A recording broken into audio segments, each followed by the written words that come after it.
Hey guys, welcome to the start of day 4. Today we go to the Kennedy Space Center, but I'm actually not done here yet. I want you guys to go support a friend of mine. His Instagram is @those_baby_feet. I'll leave it down in the description below. He just graduated from high school. Go and congratulate him. He's been wanting me to shout at his Instagram for a long time. And go show my friend's house some support, and let's get right into the vlog.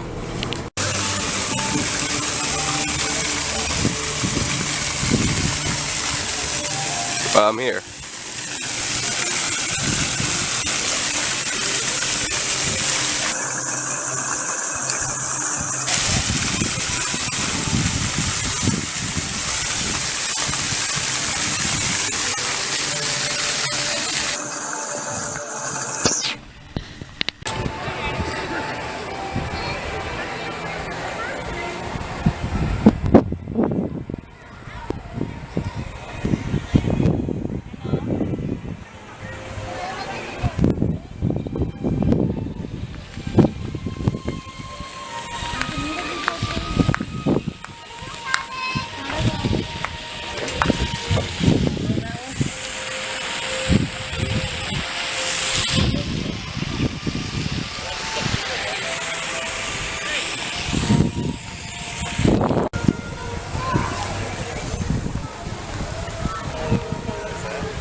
Getting a good shot of the thing. Making it look taller making it look even taller.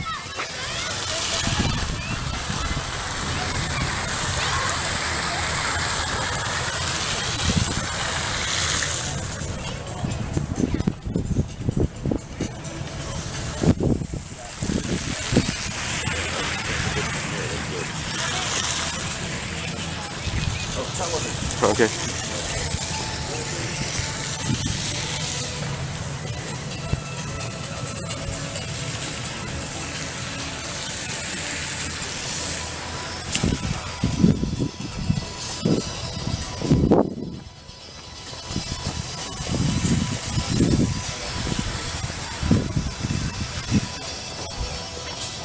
Just getting a good look at everything.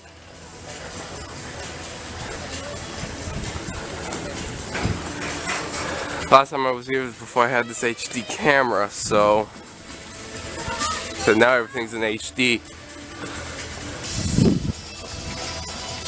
Better look at everything from a distance.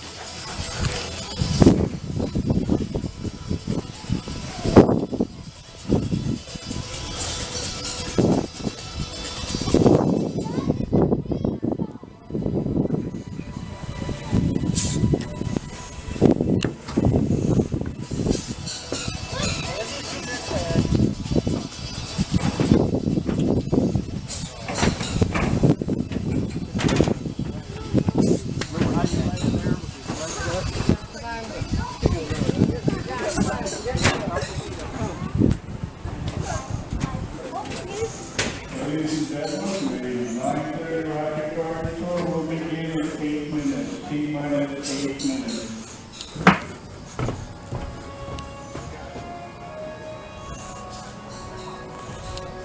I'm going on a tour here in a minute.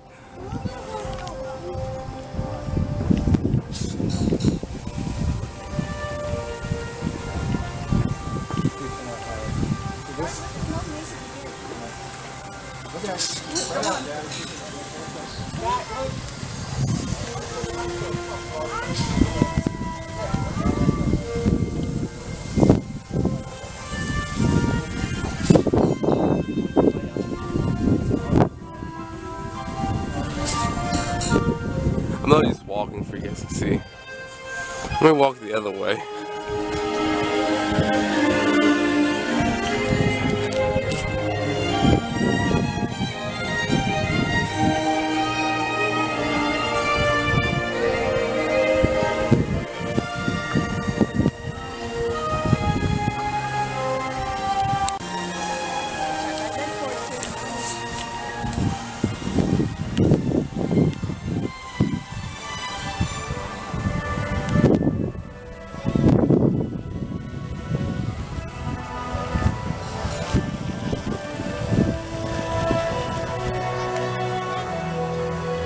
The lights behind it.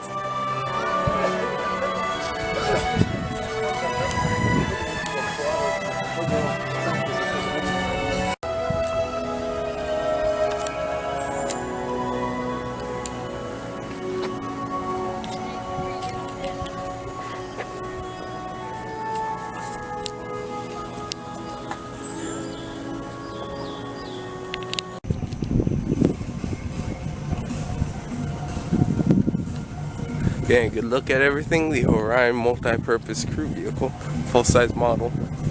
This is the actual size.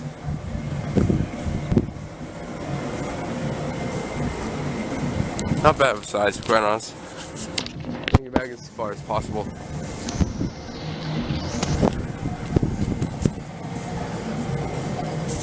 Now let me walk around like this so you're able to see the full size of the thing. I'm walking pretty fast. So, we'll go on the tour next. Solar power, they were launched in 2004, sent to Mars on 19-day mission. Spirit and Opportunity were supposed to run around on Mars for 3 months. Spirit kept going for 6 years. Opportunity is now 11 years into a 3-month mission, still going strong. And we're not entirely sure how long it's going to last, because it does have solar power, so we know at least it's not going to run out of fuel. Now, the Delta IIs launched all the original global positioning satellites. The last thing to fly from Cape Canaveral on a rocket made from a converted missile, and all the original global positioning satellites. Now, the Delta IV is taking over most of the family business, but the next global positioning satellite is going to fly where the other 4 did on pad 41 on an Atlas V. These are the 3 active launch pads today. Now, just a little to the right of pad 37, there's a low white building there. Beyond that low white building is Launch Complex 34. Most people remember that for only one thing. Launch Complex 34 was the site of the Apollo 1 fire. Some people forget, though, that less than 2 years after the Apollo 1 fire, a new rocket with a new and improved capsule with more than 1,000 changes to make it safer lifted off from pad 34 with the crew of Apollo 7, making them the only manned Apollo mission, and so far the last manned mission of any kind to fly from Cape Canaveral rather than Kennedy Space Center. From Apollo 8 on, every other flight going to orbit from the U.S. flew from either pad 39A, it's about the 2 o'clock position. It's out there, you see an island out there, you see some channel markers. Well, just about the 2 o'clock position, there's a dark gray tower, has a lighting mansion you can barely see on top, and a water tank. That's pad 39A. That looks very much like it did when they launched the first shuttle, the last shuttle, and most of the shuttles in between. But it was originally built and looked very much like pad 39B, which is right behind that island out there. 39B only has 3 huge lighting masts and this water tank. It was designed to launch Saturn rockets like 39A was. They did launch all the shuttles from pad B that didn't fly from pad A, but now pad B has been restored to a clean pad. In this form, as we see pad B later, in this form, everything that ever, let's see, in this form, we launched Apollo 8, 9, all the moonwalking missions, 11 through 17, and Skylab from pad A. We launched Apollo 10, that was the only manned moon mission that went from pad B, and the last one that went not planning to land. After we launched the last moon mission, Apollo 17, we then used it to launch Skylab, made from a leftover moon rocket. There's another leftover moon rocket waiting for you at the end of our tour. And there's a leftover moon rocket, if you ever get a chance to go out to Houston, Texas, and visit Mission Control, you can see one out there. But we have 3 places where we are allowed to get out of the bus. At each place you are allowed to get out, security is very specific and very particular about it. Everything's located here. It's supposed to say Carolina, Virginia, something like that. Well, the biggest thing is it's the far south that you can get without getting into expensive real estate. What's that? Cheap real estate. You know what? This is your far south. Well, it's mostly where you can take advantage of their real estate. But you get south here, they run to the beach. It's pretty pricey. And when you get up to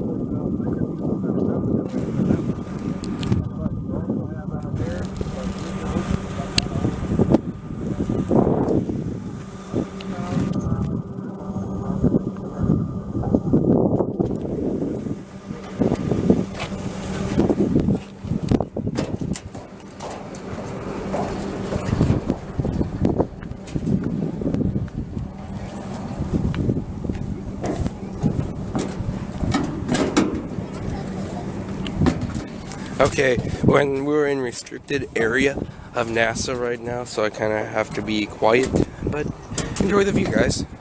I came here for you, and I actually enjoy this place. This is where people watch the Apollo rockets launch, the moon rockets. This is the view they had from these stands, and there's all the other launch pads around in the area as well. I have my camera zoomed in all the way because everything's in the distance.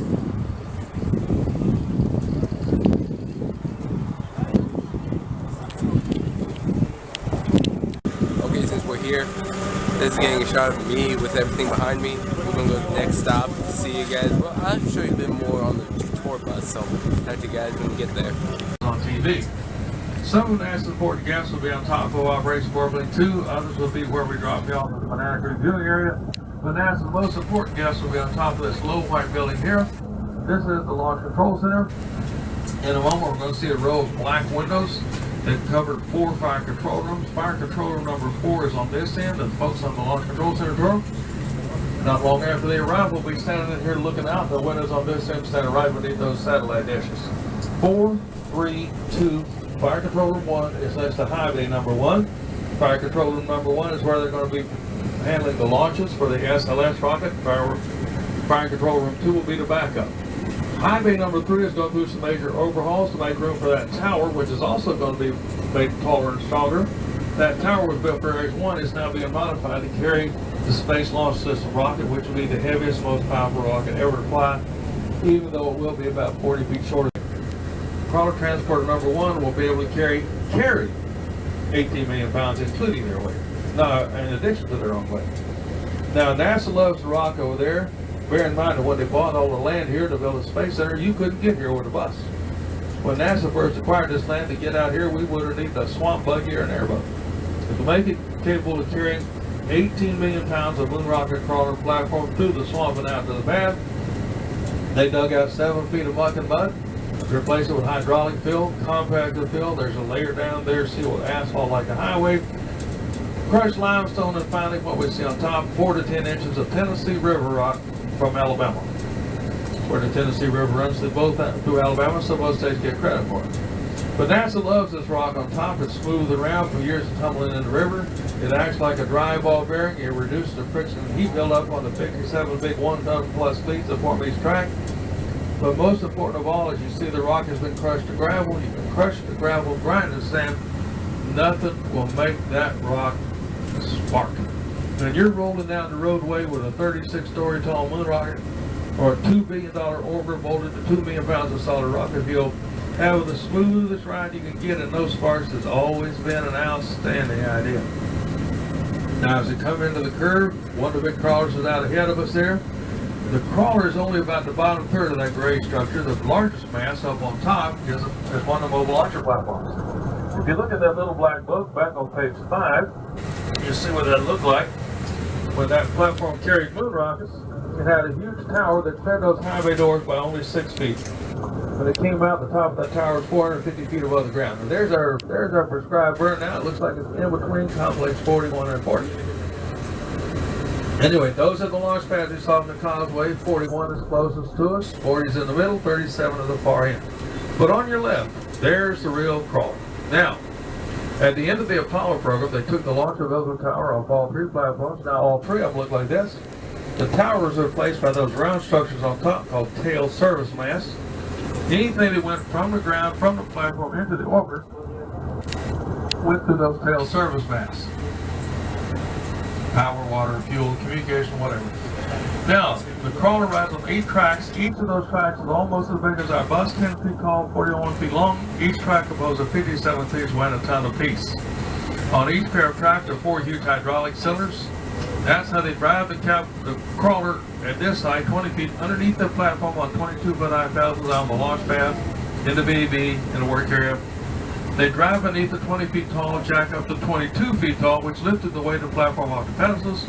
They jacked up 4 more feet to 26 feet and drove away with them. And in place, they parked these mobile launcher platforms. They have those 6 22-foot high pedestals, 3 on each side, and they can set them down in the VAB, on the launch pad 39B now, or in the work areas on the north side of the VAB. You might have noticed the big crawler had 2 driver's cabs on it, and the guards joined by the firefighters and paramedics.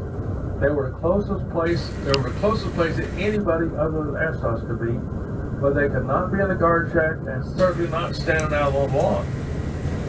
The blast engine 39B is there that they launched Apollo 10. Apollo 10 was the only manned moon mission that flew from Pad B, and the last one that went not planning to land. Because from Apollo 11 to Apollo 17, every moonwalking mission took off from this pad right here. They're about 1,000 feet from the only place on Earth, so far, where people have left the Earth, walked on another heavenly body, and came home again. From Apollo 11 to Apollo 17, they all flew from this pad, including Apollo 13. I see a few heads here that might remember Apollo 13 as a news story, not them. Their program changed almost overnight. Suddenly we have 3 leftover moon rockets. One of them is waiting for you at the end of our tour here in about an hour or so. One is waiting for you if you ever go to Johnson Space Center, where Mission Control is located. Take a look at that one out there. But the 3rd leftover moon rocket took off from this pad right here, but did not go to the moon, and there was nobody on board. Because the 3rd leftover moon rocket had the 3rd stage converted into Skylab. Skylab took off from this pad in mid-May of '73. Then the first of 3 Skylab crews flew from Pad B about the end of May. Each Skylab crew stayed a little longer than the one before. They all took off in '73, but the last crew came home in '74. Kind of a neat place to go for winter holidays. And there are people making plans right now so you can go to the orbit for winter holidays. And they hope to bring the price down to something any old everyday lottery winner will be able to afford. You won't have to be international multi-billionaires anymore. But at the end of the Apollo program, we launched, the last Apollo mission also flew from Pad B. After Apollo Skylab 1, 2, 3, and 4, half of Apollo Soyuz flew from Pad B. Unless you go to Russia, there's the Soyuz Apollo test program. But they did convert both launch pads to look like this. That tall great tower with a lightning mass as big as Alan Shepard's rocket on top. This is the fixed service structure, but back in that picture on page 5, that was the upper 2/3 of one of those launch vehicle towers. The part that sticks out to the left was added in. It's a rotating service structure added to provide access and load cargo under some of the pad. We emptied the 300,000-gallon water tank in 20 seconds. Well, that in the water, that in all the pipes in about 40 seconds. We dumped all that, not to protect the heat, but from the noise. We dumped that water into water deluge sound suppression system, lowering sound level from down to about 140 decibels, which is about like standing right behind a jumbo jet at full throttle. But that's 1/10 of 1%, 1/1000th of loud. This looks like it might be a good day for spotting gopher tortoises. Look out here in the grass, and you see something that looks like a little round rock, not much bigger than this, but it has 4 feet in the head. Looks like it's one of our gopher tortoises. Now that we have 40, now if you look on top of the dunes out there, you're going to see something you don't expect to find on a beach. But right on top of the occasional hurricane, and the wild hogs that chewed up the roadside on both sides here. You can see where it looks like somebody's been working the shoulder of the road with a 1,000-pound rototiller. Well, some of the hogs that live this close to the beach also have developed a gourmet appetite for dangerous sea turtles. Now, can everybody take a seat, please? We got to get moving. You have to have a seat, please. Okay. Now, the big white tank with red lettering, you think liquid hydrogen. In a moment, past the bushes, you'll see on the far side of the pad another big white tank laid down with green lettering. that had the liquid oxygen. Those are the big storage tanks that filled the big orange tank out here on the launch pad. They had enough of their respective fluids for 4 complete launch attempts, and when they started pumping the big 500,000 gallon tank full, it took 3 to 5 hours to fill the tank. When they lit the 3 main engines, it only took 8.5 minutes to empty it. But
Fish pad 39B.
There's more than 30 of those things scattered all around the area, including one way out west of us, clear across the St. Johns Valley, and the far side in the next county gets in the middle of a cow pasture.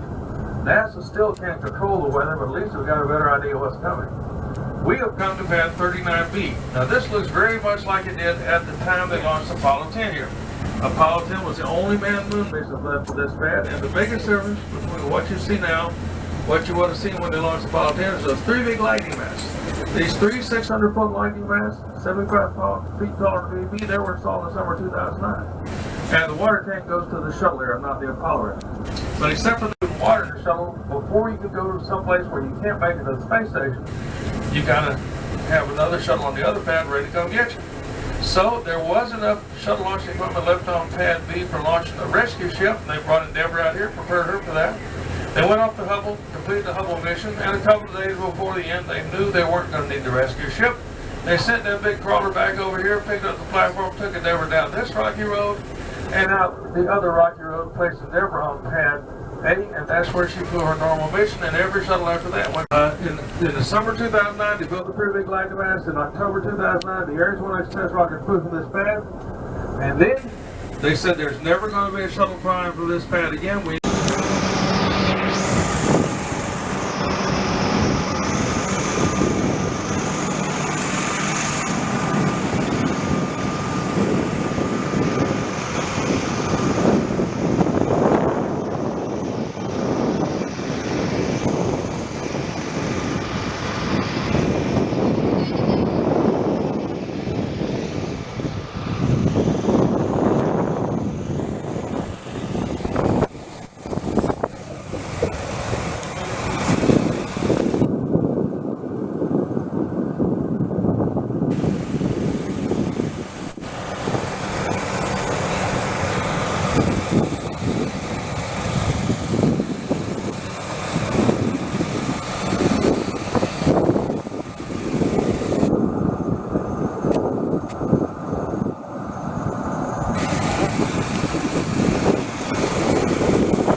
the vehicle assembly building.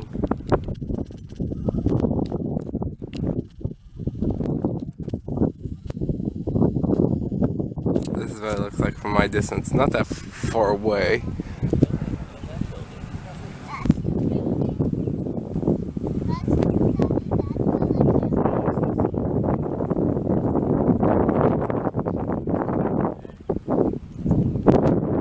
I'm going to turn slowly.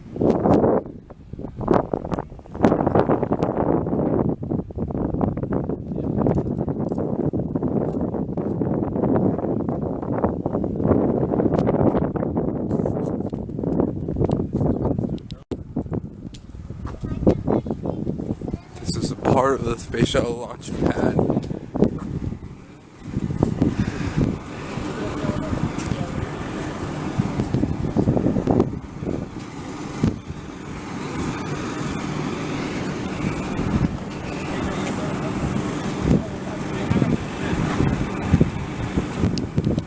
Located at the nose end of the Saturn V rocket, you can relive the experience of Neil Armstrong's historic landing and first steps on the moon.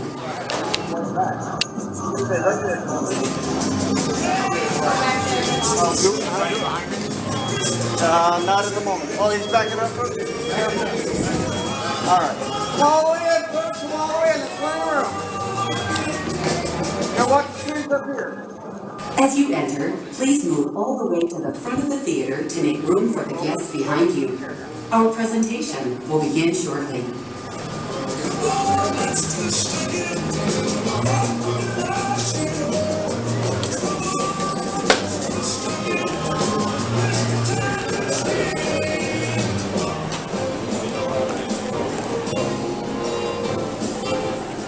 On behalf of I'm only able NASA to do and this for Kennedy about Space 20 minutes, so Center, not likely welcome when you to get the out, Apollo Saturn V I'll be in Center. charge again. Our presentation didn't will have any spare begin in a few short moments. Go ahead.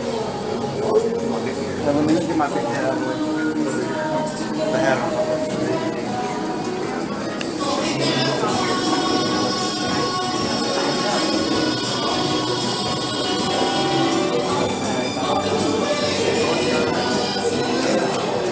For the comfort, safety, and viewing pleasure of all our guests, we ask that you silence cell phones and refrain from flash photography for the duration of our presentation. Please note that this is a no-smoking facility. If you must leave the theater during the presentation, please use the exit door located behind you at the rear of the theater. Thank you.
And now, it is with great pride that we present the story of NASA's Apollo program, the greatest adventure mankind has ever undertaken.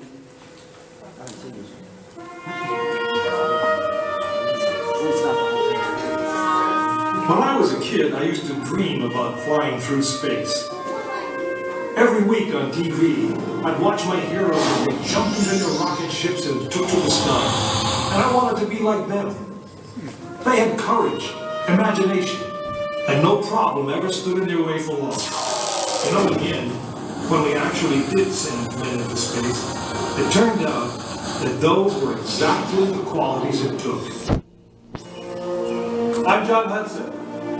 This is Pad 39 of the Kennedy Space Center. I was a launch controller here when from this very spot, man took off to fly to the moon. It was a journey that began 12 years before that rocket ever left the ground. and it started on the other side of the world. Back then, we were one of two superpowers that always seemed to be on the edge of a terrible war. In 1957, the Soviet Union launched the first ever man-made satellite into Earth orbit. They called it Sputnik, which means traveling companion. In a world where peace hung in a delicate balance, it seemed to create a dangerous advantage. Every ham radio operator in America could hear it beeping. People were afraid. Were the Soviets looking down on us? Watching us? If they could make a satellite pass over our cities, could they do the same with a bomb? Our own space program kicked into high gear, and less than 2 months later, we were ready to launch our own satellite.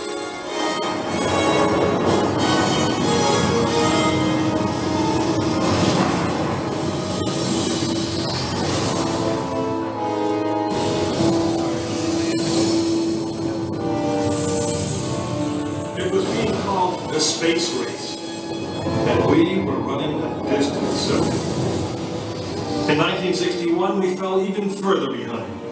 Soviet cosmonaut Yuri Gagarin became the first man into space, circling the world in just 89 minutes. We had our own astronauts, and they were eager and ready to take the big ride. But our manned space program couldn't seem to get off the ground. We stuck with it, and on May 5th, 1961, things finally started going right. Astronaut Alan Shepard took his ship Freedom 7 6.5 miles into space. America had its first space hero. Just a few days later, our space program received a new challenge. But this one did not come from the Soviet Union. It came from our young president. In one inspiring moment, he changed the mission. From one based in fear of the present to one of hope for the future. But why, some say, the moon? Why choose this as our goal? And they may well ask, why climb the highest mountain? Why, 35 years ago, fly the Atlantic? Why does Rice play Texas? We choose to go to the moon. We choose to go to the moon.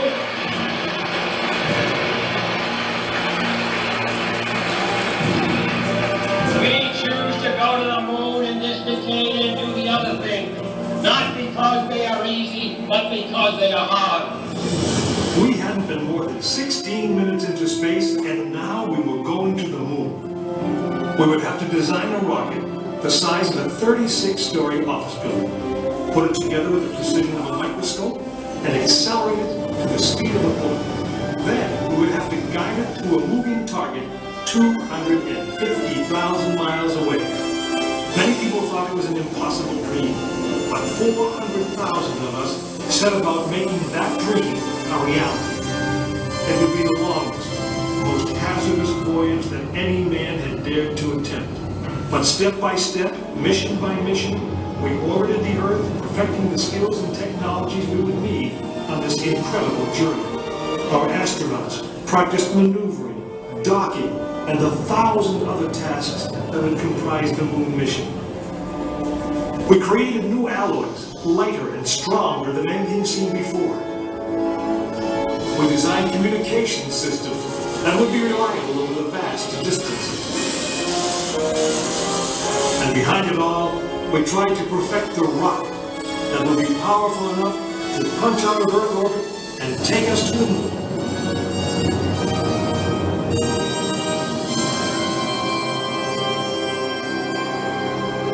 One day, however, the dream of flying to the moon almost slipped away. It was January 27th, 1967. Astronauts Virgil Gus Grissom, Edward White, and Roger Chaffee were on board Apollo 1 for a plugs-out test, a full-scale dress rehearsal for the actual launch. Suddenly it happened. There was a fire in the capsule. 3 men whose lives had been in our hands were lost. Surely the opening vistas of space promise high costs and hardships, as well as high reward. But this country of the United States was not built by those who waited and rested and wished to look behind them. After Apollo 1, some thought we'd failed, and that the moon was out of our reach. But we owed it to those men to learn from their sacrifice and to carry on. We started taking the Apollo vehicle apart, piece by piece. Was the design flawed? Had safety been compromised? Tough questions.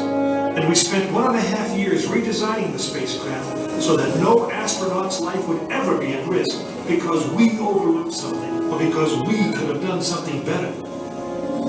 A moon rocket is 91% high explosive, and it goes into the most unforgiving, hazardous environment there is.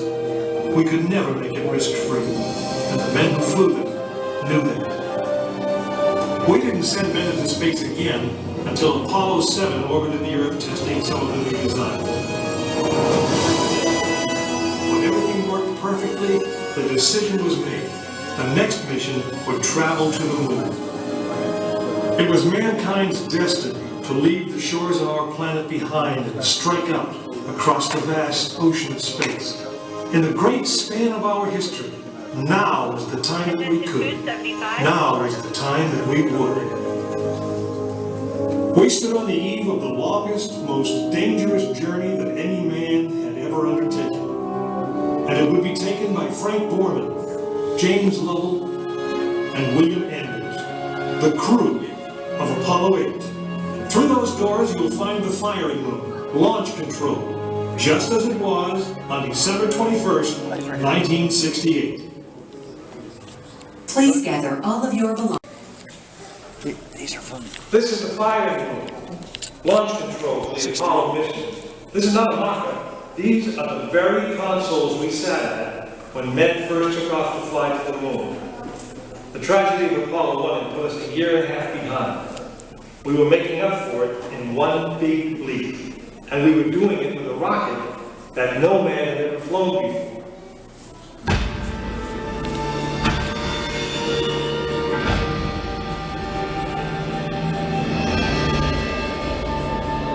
It was a few days before Christmas, 1968, when Apollo 8 sat on the pad.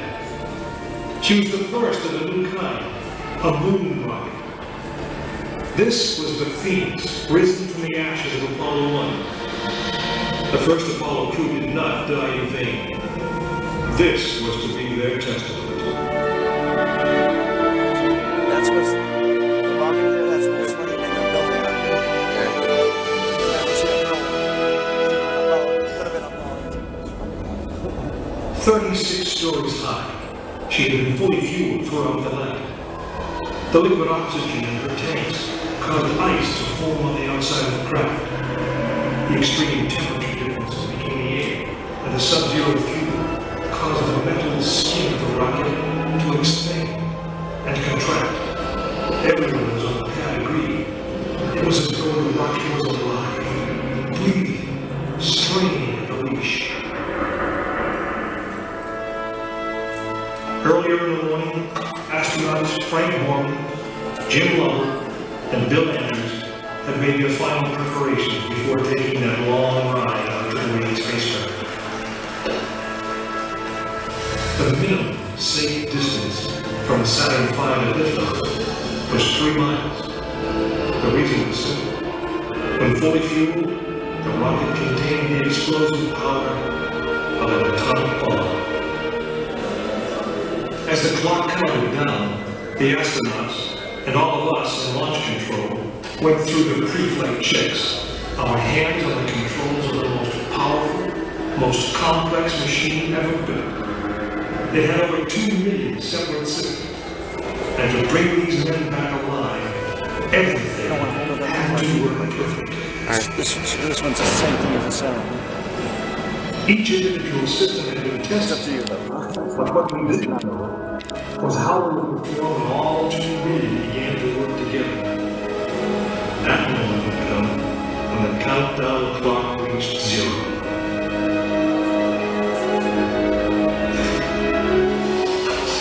If a maneuvering thruster failed, if communications broke down, if navigation was off by 1 degree, if any pieces of miles of wiring, circuits, relays, or valves was defective, Frank Borman, Jim Lovell, and Bill Anders would pay with their lives. As they sat waiting for launch on that chill December morning, these three astronauts went back to what they had always been, test pilots.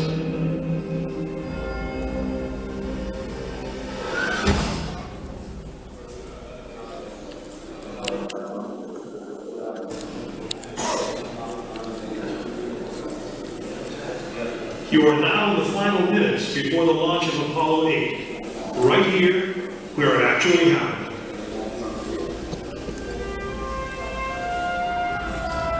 Mankind is about to leave his planet behind and journey to another. It is one of those rare moments when history is not being made, destiny is being embraced.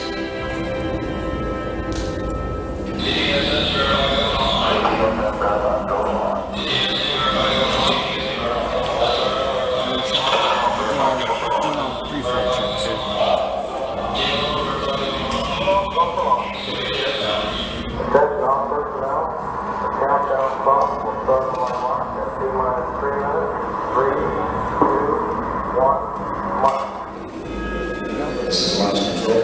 T-minus 3 minutes and counting. Ready things for the pressure for the rocket. And communications are go. This second row, the fourth row will be During this period, once we do get the firing command, the various tanks within the 3 stages of the Saturn V launch vehicle begin to pressurize.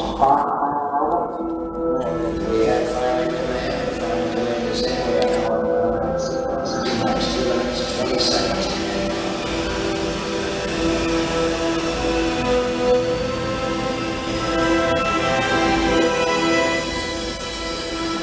Our status board indicates that all aspects are ready. Instrument unit is ready. Spacecraft ready. Final check of the emergency detection system. That's ready about all set up. First stage preparations are completed. All systems are okay. We're on. Ready to go to front. Stand by, Warner. Okay, you're on. All systems go. Minus 45 seconds and counting. First stage, the oxygen tank has been pressurized and the pressure's still working out. Coming up at 90 seconds, tomorrow, T-minus 90 seconds and counting. The Apollo 8 crew standing by, we've got Commander Frank Foreman, Jim Miller, Bill Anders. We now report that the liquid hydrogen tank in the first stage is pressurized, 1 minute 15 seconds.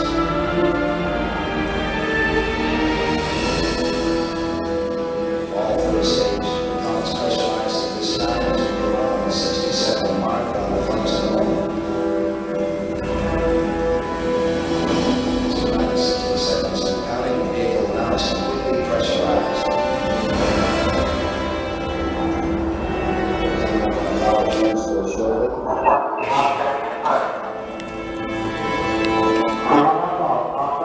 the batteries on the We rocket. have the power transfer. We're now on the flight batteries within the launch vehicle.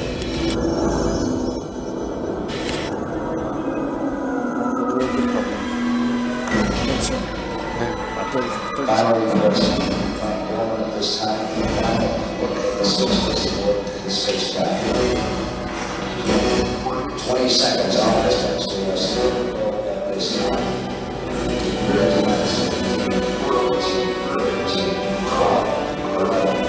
10,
Apollo 8 successfully orbited the moon, and the astronauts returned safely to the Earth. I know. I'm Jim Lovell, and I was one of the crew of this spacecraft, Apollo 8. We were the first men to see the surface of the moon from just a few miles away. But it was the hundreds of thousands of men and women who worked in that team, and the millions of people who supported the mission that really made it possible. That way, I guess, we all went to the moon. Now, on the other side of those doors, you'll find an actual Saturn V moon model. It's still the most powerful, the most complex machine ever built. And I guess it's the only one that can take you to another planet. I actually got to fly on the second planet moon called Apollo 13.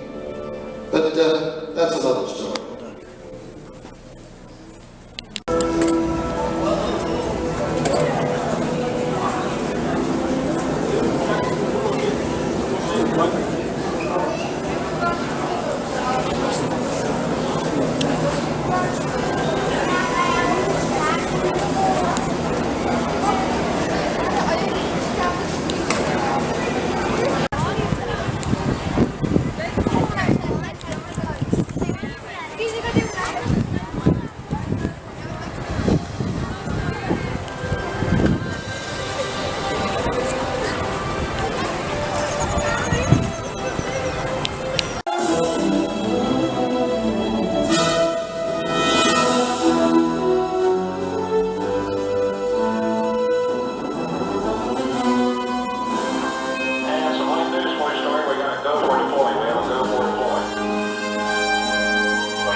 Atlantis. Welcome home.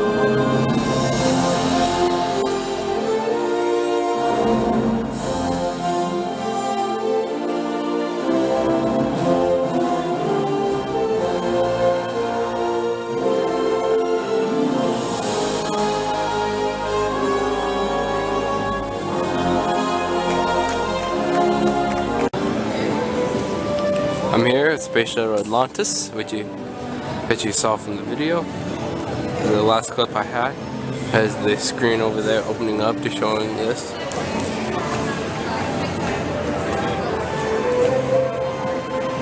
I was here before, but I didn't have this HD camera then. Now you'd see Atlantis the way it's supposed to be. Let me zoom in on the tiles. Look at them. That's literally what I'm seeing right there. That's covered around the whole entire shuttle.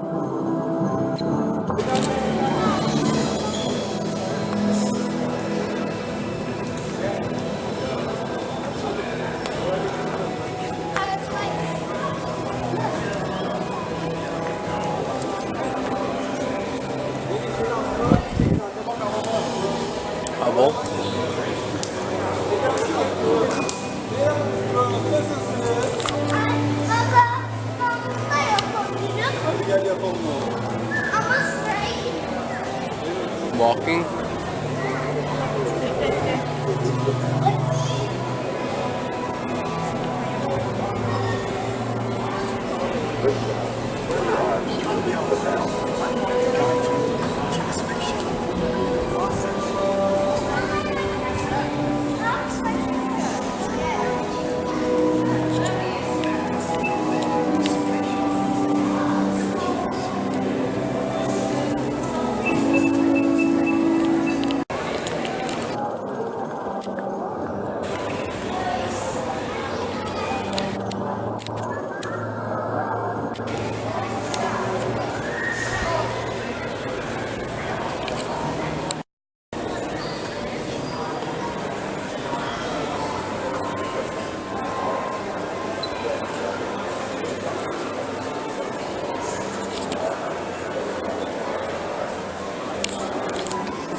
Space Shuttle Atlantis.